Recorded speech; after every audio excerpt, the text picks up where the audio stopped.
This week, horror gave me a little bit of everything. Sci-fi spectacle, a messy psychological thriller, and one of the most brutal infection films I have ever seen. Welcome back to One More Horror Movie, where I break down what's worth your time and what might not be. This week, I watched Predator, Badlands, Twisted, and The Sadness. And this week's horror short spotlight was Double Vision. Let's get into it. First up, Predator Badlands.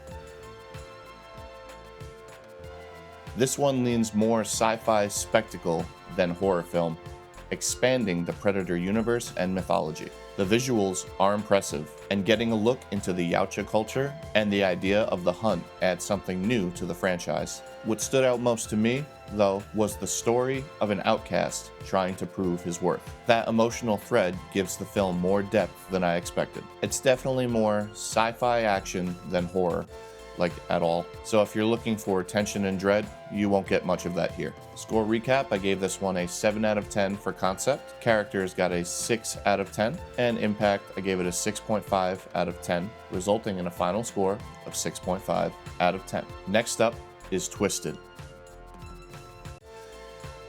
A stylized thriller that tries to evolve the trapped with a morally compromised man setup. Visually, it's interesting. Lauren Lavera and Jimon Honsu both deliver strong performances. The film clearly swings for something deeper, but the execution gets messy.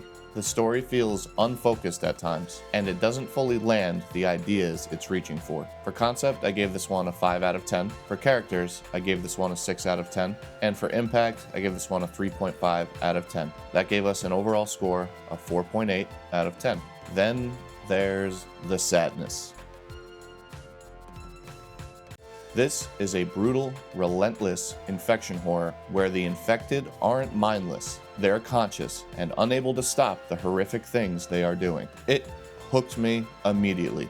The escalation is relentless, and the violence goes way further than most films are willing to go. This is not a casual watch. The idea that the infected are literally trapped within their own bodies adds a disturbing psychological layer. For concept, I gave this one an 8.5 out of 10. For characters, I gave this one a 7 out of 10. And for impact, I gave this one a 9.5 out of 10. That gives us an overall score of 8.5 out of 10. This week's short spotlight was Double Vision by Isabel Kaiser.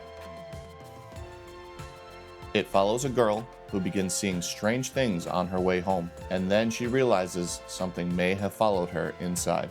The score shifts from comforting to unsettling very quickly. Suspense builds very well across the 5-minute runtime. The reveal is simple but creepy, leaning hard into the uncanny valley discomfort. This appears to be a one-person production, which is impressive, though I would have liked to see the creature makeup pushed further into the uncanny. A short, suspenseful watch that proves atmosphere can do a lot with very little. So if you're looking for sci-fi spectacle, Predator Badlands, a stylized thriller, Twisted, something extreme and unforgettable, The Sadness, or a quick and eerie watch, Double Vision. This week had a little bit of everything. Let me know what you watched this week, and whether The Sadness goes too far or exactly far enough. Subscribe for weekly horror recaps, short film spotlights, and quick reviews. I'll see you next week.